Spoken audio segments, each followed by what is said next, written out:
mashallah. I mean, to have the most important topic. And actually, we're not going to speak about Quran and Sunnah here. We speak about also our life, our kids, our relationship with the Muslims and non-Muslims, especially about a lot of era, a lot of colors, about things going on. And brother Muhammad, as we know, brother and sister here, uh, he's in the police department, and he knows exactly all kind of religions. And we we have a topic, we discuss it together, and now we're gonna share this topic with brother Muhammad, inshallah, about the problem and the kids, especially about we discuss. About the addictions. That's what we wanna talk about today, because we talked about it last week. Exactly. Just a little bit. We kind of touched up on addictions and drugs and everything. And I think we didn't really touch up on the reasons. I like that. Right. The reason why the kids and people actually, not only, by the way, not only kids, a lot of adults as well, even senior citizens, still doing it. Yeah, it doesn't matter how old you are, whether you're 10 years old. I think the youngest I've worked with was an 8-year-old. So you got from young to senior citizens who, get addicted to pain medications and alcohol and other things that is normal in this society. Assalamualaikum cutie patootie. Huh? I said assalamualaikum cutie patootie.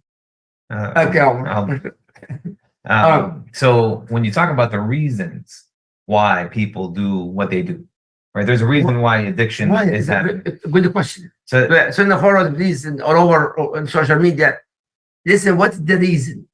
There is absolute reason.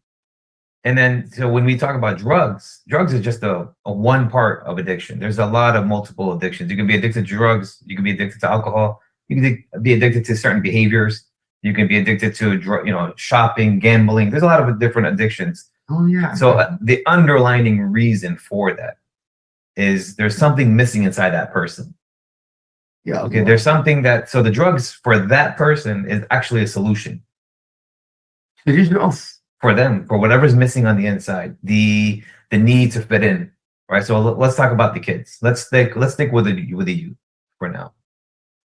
For youth, for the kids, for the younger population, and I'm thinking, when I say younger, I'm talking 30 years old and younger, right? Because we're old people. So yeah, you, not me. I'm old. You're young, but you're a young guy. So when I talk about those age group, there's something missing inside them, and a lot of them are. It's like a sign of, I guess you could say, like a sign of weakness, right? A lot of the kids need to feel like they're fitting in with everybody else. They need to be part of something and not a part of something. You're absolutely right. Right. So they want to be together with people. They want to hang out with people, and they want to be fitting in. So I'll give you an example. Growing up, I grew up here in this society in America, and went to the high schools, went to the colleges, went to the universities. And the question that you keep getting asked is, how do you have fun without drinking? Oh my God. That's the question we get. Yes. How do you have a good time without, drinking? How do you have a good time without smoking? How do you do it? How do you have a good time? And when you're young, you're thinking to yourself, maybe there's something wrong with me, that I don't really need to drink to have fun. But in reality, it's the real question is, why do you have to drink in order to have fun? Why do you have to smoke in order to feel good? Why? And so that's the question that I think now is starting to come up, is why do you need that to do so in order to survive or to live? Because survive. Because at the end of the day, you ask yourself, so far, if I want to feel good, I have to smoke a joint. If I want to, if I want to take a nap, or if I want to sleep, I have to smoke some weed. If I want to have a good time with my friends, we got to go to a bar and drink. Sickness. You want to say, they say disease, they say sickness. You can say whatever you want to say in regards to what you want to call it, but there's something missing inside that person. Oh. And that's where the drugs come into play, to fill that void of whatever is missing inside the youth, inside the elderly. And it's most of the time, it's a sign of like, for the kids, it's that they want to just fit in. They want to feel like everybody else is feeling. I was telling you earlier, when I just left the school, one of the high schools that we were just at, doing a presentation about the edibles. you know, the marijuana cookies, the marijuana gummy bears, you know, candies that look like they look like regular candy, but they actually have marijuana in it, because it's becoming it's not new, but it's newer here, where the kids are starting to want to try these things. Okay. Yeah, hold on. It's very important. Candy with drugs? Yes. They look like candy. They look like gummy bears. They look like... It's very important, especially the parents have kids also. It's very, very important, especially with your kids candy. Yeah. It's very important. And then... But you can't really tell if it has weed in it. Sometimes you can tell if you taste it. Later, inshallah. No, my bad. I'm just letting you know. It's like if the parents can't really tell, this looks normal. Okay. So, and how we're talking about it with the parents and the schools today is that it looks the same. The packaging, the way they package these candies makes it look like exactly. I wish I brought you I wish I could show the people the things that we used to show these guys, these parents, that it looks like gummy bears compared to the packaging of the real gummy bears. Like, you put them next to each other, they're basically the same colors, the same identical wording, but one says gummy bears and one says, you know, slow bears or something else. They named it a different name. And then you see on the bottom it says how much THC or how much marijuana is in there. That's it legally? Yeah. It's legal? Yeah. And they sell them at gas stations. It's synthetic marijuana, you know, and that's basically, you know, like not real marijuana, but just synthetically made marijuana. So what is exactly the harm of this? So there's a lot of different things that happen to these kids, especially if they don't know what they're getting. All right. And I think that's one of the biggest problems is a lot of parents don't really talk to their kids about these things, about don't take candy from your friends. You know, and I know that we say they're my friends, they're my best friends or whatever, but you're supposed to explain to your children, please, and I'm telling everybody out there. Yes, please. Here, I don't care. Even now, these days, even in Islamic schools, you need to talk to your kids about not taking anything from anybody in your schools, in your classrooms. Even the Muslims, it's sad to say, but even Muslim kids, because if you think about where they're getting these things from, let's talk about where they get them from. Gas stations. Okay, the marijuana shops, the vape shops. Yeah, a lot, actually. And they're popping up everywhere. Yeah. All over here. Every corner you go to, they're bright lit, nice LED lights, and they're super bright people, clean place. And so it looks cool. It looks like regular candy. It looks like just your regular, like you're coming through the grocery store and you're picking up a pack of gum from the grocery store. The same looks, the same. But the people knows exactly what is the harm. The harm, what it does is depends on what you're taking, how much you're taking, and how old you are. Right, your metabolism, right? So if you look at a pack of gummy bears, maybe they look like this, you know, they're small. Maybe there's 10 in them. You think, oh, I can eat 10. 10 is nothing. I can eat 10 gummy bears like this and I'll be fine. 10 gummy bears, and you look at how much THC oil is in there, how much marijuana oil is in there, can do a lot of damage to you. It can slow you down, knocks you out, makes you go to sleep, makes your mouth numb, like dry mouth and numbness. And you'll start to get so what we felt or what we've seen so far is a lot of kids get paranoid. They get the shakes. They start shaking because they're nervous. They get nervous. Their body tries to compensate. You know, when you're trying to stay awake, but your body's telling you to go to sleep.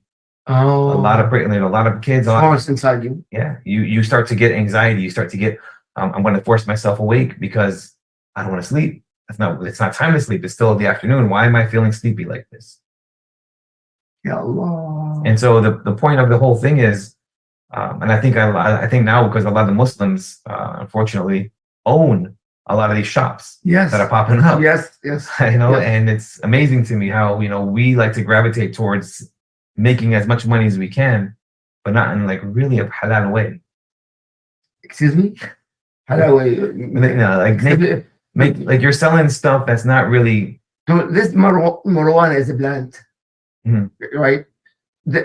Somebody actually, the medical doctor told me, he said marijuana and this was also some kind of chemical. Yes. That's chemical, that diseases. Yes. Okay. Oh, ya Allah. So to me, it's like I don't know, maybe I'm different. Maybe you can explain it better in an Islamic way. But to me, when I see somebody opening up a marijuana shop, it's like opening up a convenience store selling alcohol. That's in my mind. That's what I see. Prophet Muhammad sallallahu alaihi wasallam said, "La darara wala dirar." There is no la darar, no harm or benefits of the haram things. Mhm. I mean, haram, haram, haram. Plus, with those people who smoke and this and that, they come. I saw some people actually Salat al-Jum'ah outside the smoke, and they come to the masjid. Yeah. And I gave a khutbah al-Jum'ah. This is haram, and salah is not accepted. And if they die, they are non-Muslims. Mhm. So, why? Because he's completely out of it. He cannot recognize what's going on, and he's the key. He caused this to himself, to himself. Yeah. To hurting himself, plus hurting the people around him. And we and law enforcement, they always ask, why are you arresting me for doing drugs? I'm only harming myself. I'm not harming anybody else. Or the question, why arrest some people? And doing this for such a long time, working in substance abuse and helping as many people as you try to help. A lot of people won't get help unless they're forced to get help. Repeat again.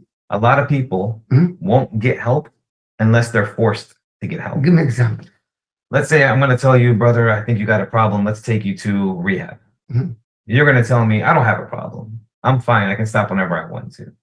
And you'll stop for 2, 3, 4 days, but then the cravings come back and you restart. But if somebody's telling you, hey, if you do drugs again and we drug test you, we're going to send you to jail for 6 months. I think that's more of a, okay, I got to stay clean because I don't want to go to jail. It's more of a motivation to stay clean. And I've noticed that a lot of the people that I've worked with, and I worked with hundreds of people, they always would come and tell me, well, I would not have stopped if it wasn't for that police officer stopping me and pulling me over and arresting me. A lot of people have said this. I would not have stopped using drugs if that cop didn't arrest me and throw me in jail. Wow. A challenge. And what happens is a lot of times they get away with it for so long, for so many times, that they just kind of feel like, oh, I'm invincible. Nobody's going to be able to stop me. And so when you have somebody who stops you and forces you to stop and forces you to get clean, because what I've noticed, especially after having somebody who's been using drugs for years, after 3, 4 months of them getting cleaned up and their mind starts to clear up and everything starts to clear up and their body starts to cleanse and they start to kind of get clear-headed, they start to ask themselves, I'm 28 years old. Why am I still doing what I'm doing? Why am I here and my friends that I went to high school with, that I went to college with, are here? Yes, you're right with that. And so you start to kind of get your mind straight once you get clean. And they start to actually get their heads on straight and say, okay, how do I catch up to everybody else? You're right. It happened here in our community. About 28, when he was 28, until he become rehab. And after that, he recognized his mistake. Now he have a center to treat others. Okay. But he felt the mistake and had actually destroyed the family. Yeah. It does. And so when we say using drugs only harms that one person, it harms everybody around that person. Yeah, indeed. Especially when you're a kid and you're as a parent. Yes. You start to say to yourself, what did I do wrong? What did I do to make my kid use drugs? What am I doing wrong? Well, there's a good question here. And we always kind of have to explain to parents, it's really not your fault. Because the society we live in, it's not like where it used to be, where the dad can go to work and the mom can stay home and raise the kids and do the motherly thing, and the father comes home and disciplines and do his fatherly. It's not like that anymore. Where now you're at a point where the dad has to go to work, the mom has to go to work, and the kid is left in schools, and then he has to go to an aftercare, then he has to go here, then he has to go there. By the time you get your kid, you have 2 hours. Indeed. At the end of the day, you have 2 hours, maybe an hour and a half with that kid. Yes. And what are you doing in those 2 hours? You're taking showers. You're probably trying to eat dinner. You're getting ready for bed. You're trying to, you're trying to get everything together. So when do you have time to talk to your kid and say, hey, what did you do in school today? Give me some of your names of your friends. What do you guys talk about in school? We don't have time for that. And I think that explaining that to parents that you don't have time with your kid because of the way society is built right now. So we have to kind of explain to our kids, and when we do have those hours, those 2 hours with our children, or the weekends, when you, let's say you have off on the weekends, or your kid has off on the weekends, or taking a day off, and saying, you know what, let's do something together. Let's go to the mall. Let's just walk around. Let's talk about what's going on out there. Let me explain to you what you learned in school today. Because even not just about drugs or alcohol, but what they teach in our school, we as parents need to also educate our kids about what they're teaching compared to what is the truth on certain things, on certain issues, on what's going on around the world too. So when we talk to our kids about these things, or when we feel responsible for our kids using drugs, we have to kind of take a step back and say, well, I did as much as I could with the time that I have. What can I do now more? Yeah. And it's sad. Indeed. You know, when I was actually in South Carolina, on daily basis, I have the kind of problem. Kids, and the kids come to me with, yes, we did this and this and this and that. It's very, very sad. And here too, in South Carolina, on daily basis. Today, brother, this is very important, brother and sister. Today I went to the graveyard, the funeral home, and only one Muslim there, one Muslim. But I found the more than 50 person dead, waiting for, under the list when they're gonna bury in the freezer. Bury some people 1 week, next month, people coming from different countries. And then I asked the man, he's not Muslim, said, what exactly they die? The young, and believe it or not, with no exception, drugs. All of them dying, drugs, marijuana, and two actually, kids with vape, they die. So with the vape. the thing that That's today, by the way. and what's scary is that the candies that they have today. We just talked about the candy that has marijuana. That they put the oils in it and all that stuff. There's candies out there that has more intense drugs. I'm talking, meth. I'm talking about fentanyl. I'm talking about these hardcore drugs that these people are making, and are just, you can get anything off online anymore, right? You can make a date to meet somewhere to somebody who's making them, and meet them at a grocery store, and they'll meet you at a grocery store, and boom, boom, And we had this now in down the street in Lauderdale Lakes on 441. We had to say, legal? no, it's not. It's not legal.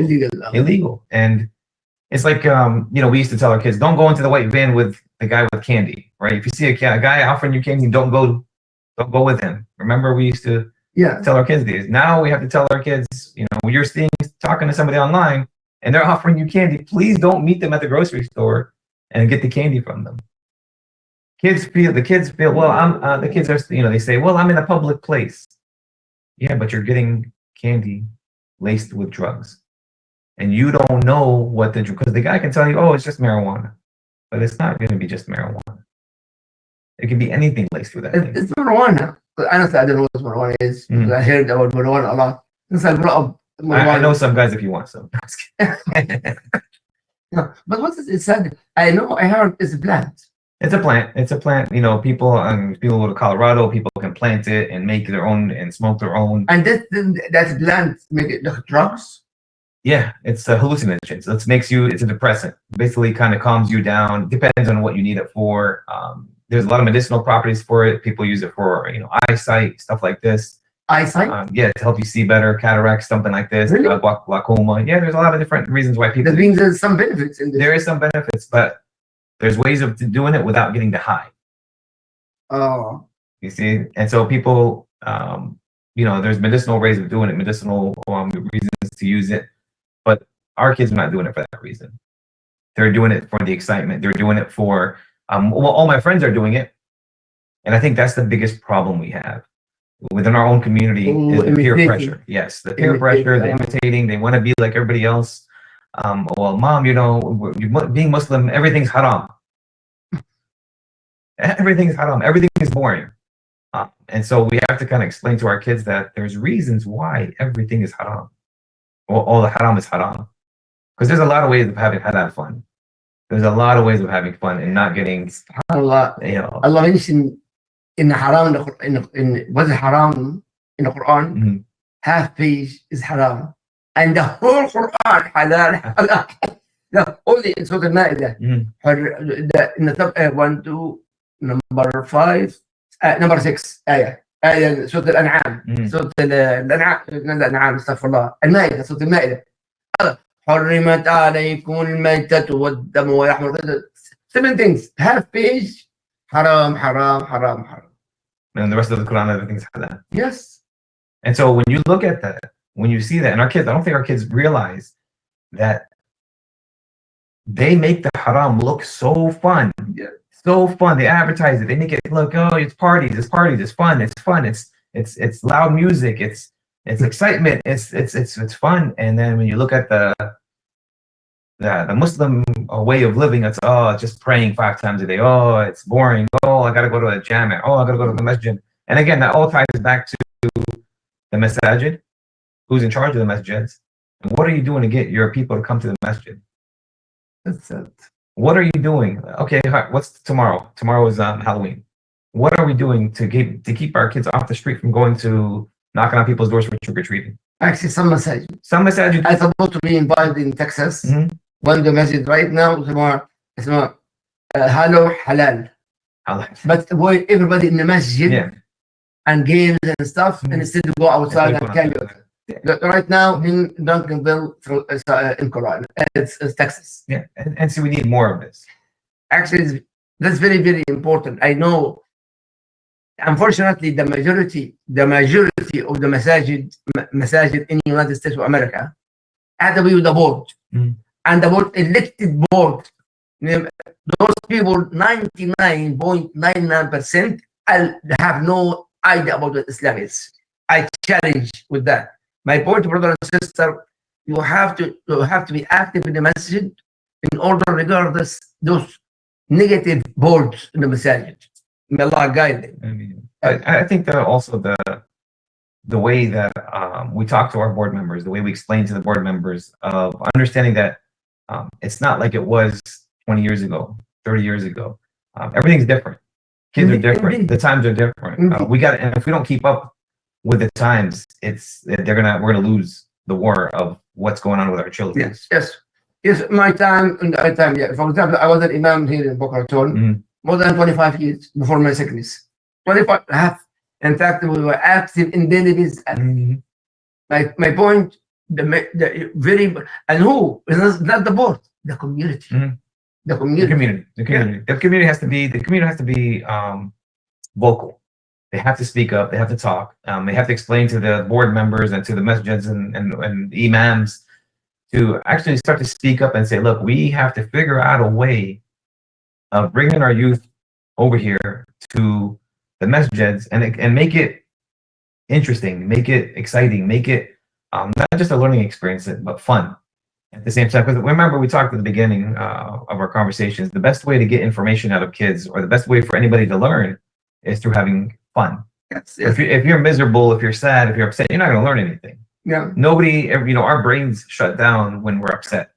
And that's why we always say when you're mad, don't fight, don't talk, just because when you're mad, you're saying the worst things, you're doing the worst things. But when you're in a good mood and your kids are in a good mood, they're going to tell you stuff. Absolutely. I mean, for example, I have 4 kids. Omar will speak. The only one, he's 23, Omar. Mm. But when he speak with me, he open his heart. Mm. He speak everything, positive and negative. Yeah. Then all my kids are supposed to be the same. I deal with my son just like a son, like a friend. You're supposed to. Why? Because if I'm not open my heart for my son, he will go to the others. There's a point in time when your son becomes a more, not just a son but a friend, right? Because at a certain age level, you want to talk to your kid as a parent, right? You want to teach them right from wrong. You want to kind of guide them on the right path, right? Because the way the society is built, and I know I said this before, but the way the society is built is kind of built on taking all of the kids, not just our kids, all the kids, all the youth, away from their religions. Yes. Okay. Yes. Not just Islam. I'm talking about Judaism. I'm talking about Christianity, Catholic. I don't care what religion it is, but the society is built on making sure that you're not focusing on that aspect. of your life, you're focusing on this aspect of your life. What if you look at the word or the way we define society defines success? How does the society define success? I like this. The definition of success throughout our society that we're living in is how much money we make, how much fun we're having, how much That's friends we have. losing strategy. And when you look at it, it's the definitions of success is what is in this life that they consider to be successful. Even now on social media, how many followers we have, how many people are attracted to what our content are. If you look at the social media platforms and who are the highest follower count, there are people doing the dumbest things. Yeah, yeah, right. Right. If you look at the people who are teaching da'wah or doing Islamic lessons, or even the priests and the preachers, maybe they have 40,000 followers, but the person who's dancing has 40 million followers. The stuff that doesn't really, The equation is not. it doesn't make sense. Yeah. It doesn't make sense. And I always ask people, make it make sense to me, because I don't see where that is success. Yeah. How is that the definition of success? When Islam, what is the definition of Islam and success in Islam? How do we succeed in Islam? Actually, I always the Sunnahfollowers, if we follow the Quran, the Sunnah of Rasulullah, our life will be simple and easy. Simple. But if you not memorize, to understand the Quran.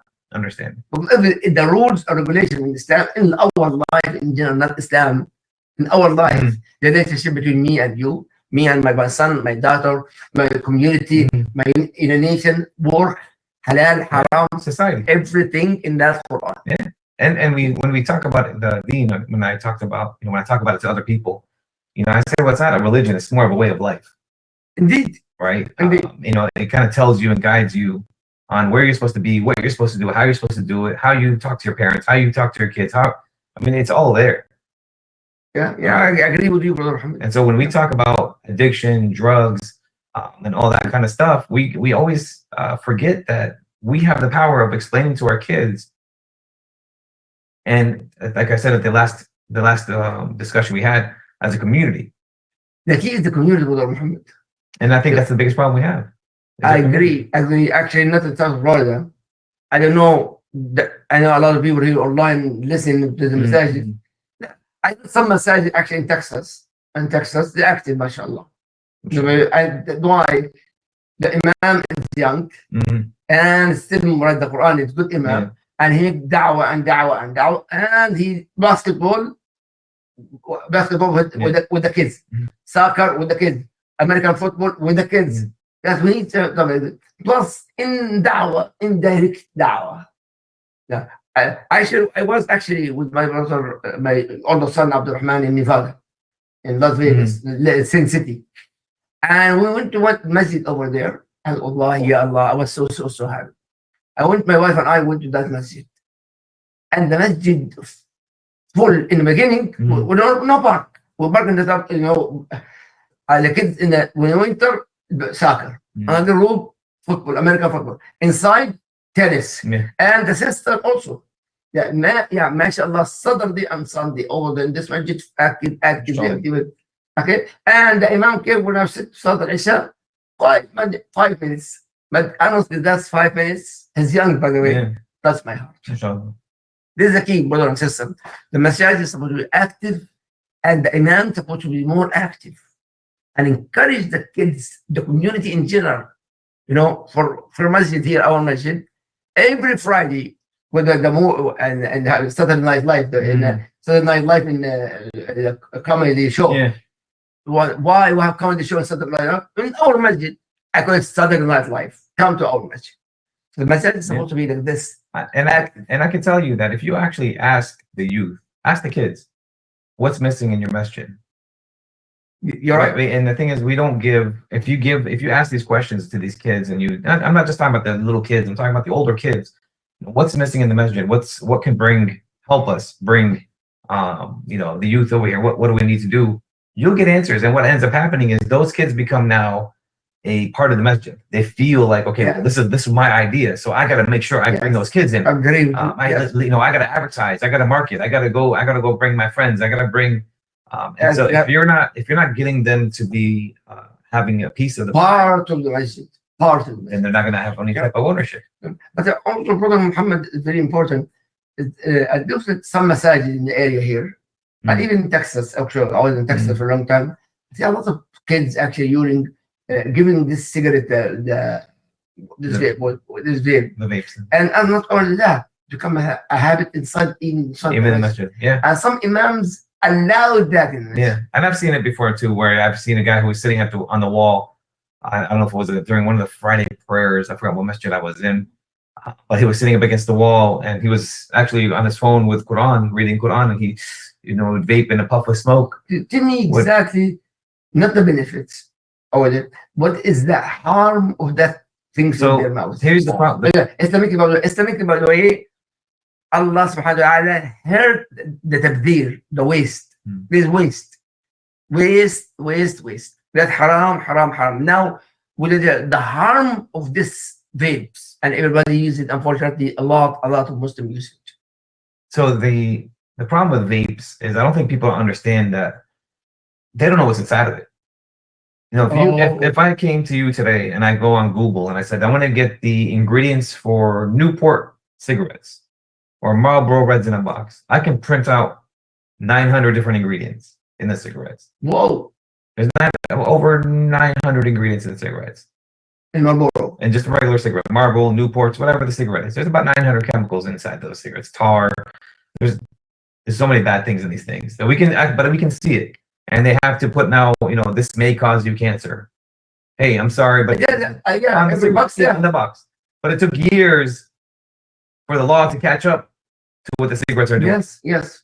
And so when we look at vaping and we see these people vaping, and if you're passing by somebody and you won't even know they're vaping because you pass by a puff of smoke, but it smells like bubble gum or smells like mint or has a smell to it. They make it so it's like, oh, it smells good, so it's not really hurting my body. But the problem is when you're inhaling these vapes, you got these little metal, I guess like it's a bar, like balls, like a little metal ball in the vape. To the chest. And what happens is when you're vaping, the ball is, I guess what they tell them, what I've tried to research about it is it kind of makes the vape of the vapor of the oils gassy to come up as a gas. So that's why you see the smoke. The smoke comes out as a gas.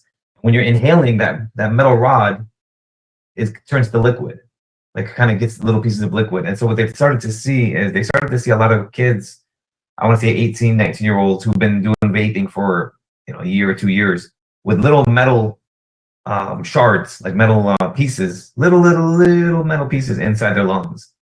And so when you smoke cigarettes, they found that you have tar in your lungs. That's why when people stop smoking cigarettes, they cough and it comes out black because all that black stuff is coming out of their lungs.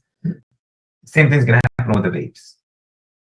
Yeah. And you're gonna have metal and even some cigarettes. They found out like Newports, there's fiberglass inside of it. Inside the cigarette? Inside the cigarette. So when you're coming in, you're putting in your lungs, you're cutting up the little pieces. Yeah. So when you see and you feel and you hear all this stuff, and it's not me making this stuff up. It's in the research. It's they're catching up slowly, and they're telling people this is what's happening to your body. So when I see cousins and I see people in the masjid and they're puffing a vape real quick and they're letting out the air and they're going back to the Quran, I'm like, brother, do you even know what's going on? Do you know what you put in their body? Because I know the oil smells good. I know it smells like gum or something. It tastes good. It smells good. It smells good. I don't know what it tastes like. No, that taste. I don't know what it tastes like. I don't really know what it tastes like. Actually, I'm too afraid of this kind of stuff. After I finished high school in Gaza, I was 18 years old. I went to Egypt to attend the university, the Azhar University. And then everybody, a lot of Egyptians around me, and they have a shisha. What is shisha in English? It's like hookah. Yeah. I said, smoke, shisha, everybody shisha. I mean, I said, I don't know. I never smoked in my life. No cigarettes, no shisha. Let's try, just to try. I swear, I said, only one. I said, okay, let me take one. One. Done. So they carry me to the hospital. My heart stopped completely. Boom, boom, and my life again. I said, alhamdulillah, I never tried. I will never try it again. Yeah. Only one time. Yeah. That's it. Wait, when you go overseas, it's hookah and marbles. Yeah, in the They're airport. smoking and they're smoking cigarettes like there's no In the airport, Arab airport. Yeah. Yes, unfortunately. So my dear brothers and sisters, my point here, when I it's very, I know maybe some people smoke and Sunnahfollowers here on social media or ever listen to us. This kind of vape actually, when I was in South Carolina, Dr. Ahmed Kamal, Dr. Kamal, actually, he made a lecture about that. And a lot diseases in the smoke. A lot of diseases, plus Islamically is haram, period, haram. حرام. وليس من الخبائث. الله عز وجل أحل الله الحلال الطيبات وحرم الخبائث. الله ينكح ليس خبائث means something bad for the body, bad for the community, the who's around you and community. Plus the key, wasting. That takes one. I don't know how for $1, $2, whatever it is. Expensive. I think it's expensive. Actually, I went actually in Costco. I had cigarettes. The cigarette went at Marlboro $9. Yeah. Oh my Allah! Yeah. $9, brother. Cigarettes is haram. Vaping is haram. All kind of drugs haram. Anything, Hadith Rasul Sallallahu Alaihi Wasallam, anything hurting the body. Your body is amana. Trust. You have to keep this strong. And why? Sooner or later, they're going to meet Allah subhanahu wa ta'ala. Not with the cigarette. Not with the vape. With those people, actually, they told me, people dying, kids. Today, if you're not Muslims, alhamdulillah, dying because of the vape. I was shocked. And I will say, a couple of words of advice. If you're going to vape, okay, and we can't stop you from vaping, and you're gonna vape, but please don't share your vapes. Don't give your vape to somebody else and let them try. Share? Yeah, because you should taste this flavor, taste this. It tastes like. Go back. Is it flavor, brother? Different smoke, different flavor. Different flavors. You can have different scents, different tastes, different levels of nicotine, different levels of whatever you want in there. And so what I've seen, and I've seen it numerous times, is when, you should try this, see what it does for you. Maybe it helps you. Maybe, look how it tastes. Please, the most nasty, gross thing is to take something that was in somebody else's mouth and put it into your mouth. That's one thing that I really stress, especially when I was working with these guys. I understand they want to vape because they can't smoke weed anymore. So they want to try something else to give, for that sensation. But I always tell them, please don't share. Don't share. It's really, really disgusting. Very, very gross. Yeah, wow. There's a lot of germs in a human's mouth, and just not just that, but also you don't know what that person's giving you. Yeah. Yes. And so when you see that happening, please. One of the ways I've helped people stop with their addictions is I said, let me ask you, how much did it cost you to smoke, let's say, a pack of cigarettes? And like you said, $9. And how many packs a day would you smoke? And the clients would say, maybe 2 packs, 3 packs. Okay, so that's $30 a day. A day. So I would say to them, okay, so now that you're with me, let's try to, every time you buy a pack of cigarettes, I want you to put $10 in a bucket or in a box or somewhere.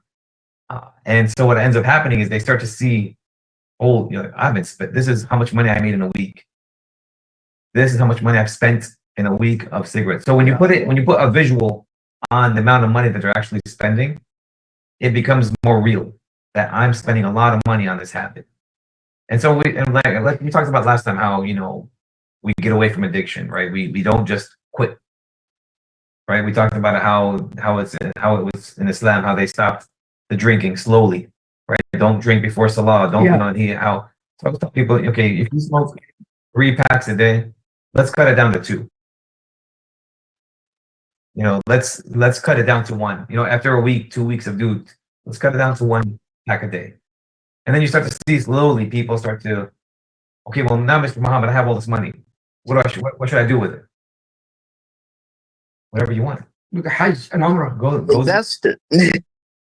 Mute Umrah, mute Sadi, please. Mute Habibi. Oh, I thought I was muted. I was just saying that out loud to Asif. So when we talk about that, when we see the money coming in, that you're starting to save, it starts to really put a real price tag on what you've been doing for the last 20 years or the last 10 years or the last 5 years. I love this. So That's very, very important. Sunnah followers all over social media. It's very important. It puts a real feeling of accomplishment when people start to see how much money they're putting back in their pocket. Yeah. They start to feel good. Okay, now I have, $150 this week extra out of my paycheck. Because if you look at how Americans or the Western society lives, they live paycheck to paycheck. And when you're living paycheck to paycheck, it's very stressful. You get a lot of anxiety. Okay, am I going to have enough money to pay my bills? Am I going to have enough money to keep the electricity on? Am I going to have enough money to feed my kids? So when you start to say, okay, well, now you're spending $30 a day on cigarettes. And then you start to say, okay, let's go from 30 to 20. That $10 a day for 7 days, that's $70 in a week. For that person that lives check by check, that $70 is a big deal. Indeed. Indeed. And then you think about that, and it keeps going and going. That's $140. You multiply that by as much as you're stopping, and you see at the end of the week, wow, I have all this money. What am I going to do with it? My brother actually in the community here is always in the masjid. But before salah and outside he smoke. I always tell you, Sheikh brother, haram to smoke. And you are especially go to the masjid, it smell. Say, but after salah, Sheikh. He insists salah haram until I visit him in the hospital. And in the hospital, when he know he is dying, say, you're right, Sheikh, it's haram. Yeah. And he died. Yeah. We bury him. Brother and sister, our nafs is amana. Our soul is amana. Amana. Trust by Allah, saved by Allah subhanahu wa ta'ala. La darra wala dirar. There is no harming or harming the others. Harming yourself and harming the others. Okay. We have 5 minutes, inshallah, Brother Muhammad, and prepare yourself, Sister Layla, and everybody online. Prepare yourself, inshallah. And I ask Brother Muhammad 5 minutes, inshallah, maximum. Give advice for us, for Sunnah followers, social media in general here, and Facebook and YouTube and Instagram, all of it. Give advice for the people and for the family and for the kids, please. Advice. In regards to addiction? Addiction, yes. In regards to the drugs and everything that's out there. I mean, the biggest advice I can tell everybody is for, and let's I'm going to kind of specific it for the youth. Yes. That's kind of where I'm going to kind of gear this advice on, is to talk to them, be a part of them. Don't leave them alone. I like this. Don't let society raise your children. Don't let the internet raise your children. Don't let the video games raise your children. Don't let the school raise your children. I always, talk to the kids in schools and I say, get what you got to get, educate yourself, get smart, and then take and throw away all the other distractions. Drugs, a lot of friends can be distractions. Yes. Addiction, it's a distraction. Everything that we think is fun, that it's haram, it's all a distraction. Indeed. To keep you away from the ultimate goal for us, which is what? Jannah. And so we have to understand, and we have to also teach our kids that the definition of success that the society has put, and they put it in my parents, and put it in all of our parents, they define success for us. Being a doctor and making millions of dollars, that's a success story. But what about the Quran? What about the Sunnah? What about everything else? What about your community? How are you helping? How are you bringing how are you bridging that gap between the youth and the masjid? How are you bridging that gap? And so we, as I guess I could say that as us, as little people in the masjids, we're just, regular people. We're not board members. We're not anything big in the masjid. We feel like we have no control or no power. We do. We do. If the people of the masjid start to speak up, and we all get on the same page. If the Muslims get on the same page, we can't even get on the same page for when Ramadan starts. I mean, it's sad. Yeah, you're right. It's very sad. It's very sad. And we can't even get on the same page of who to vote for.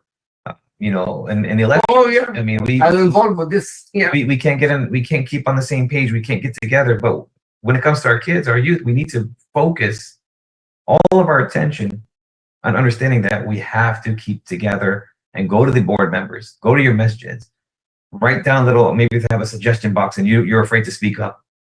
A lot of people actually, they give up immediately. They speak to them. No. They give up. And they go to a different masjid.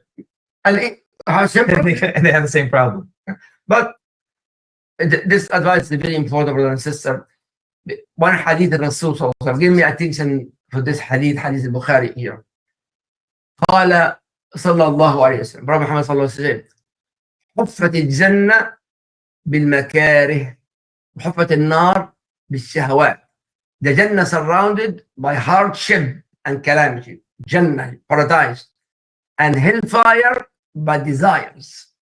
Desire, hawa. We have to keep ourselves always in the circle, Brother Muhammad Ziedeh here in the masjid. And if the board not doing anything, do something. Do something with the community. Together. Plus, there is a masajid. For them, haram for the woman to go to the masjid. Yeah, some masajid, haram for the woman to go to the masjid. This masjid don't go to that masjid, period. Because they already have no knowledge about Islam. The knowledge, the masjid, male and female and kids and community. That is the masjid. Okay. Sister Layla, I know, sorry, 1 minute extra. So Sister Layla, any question?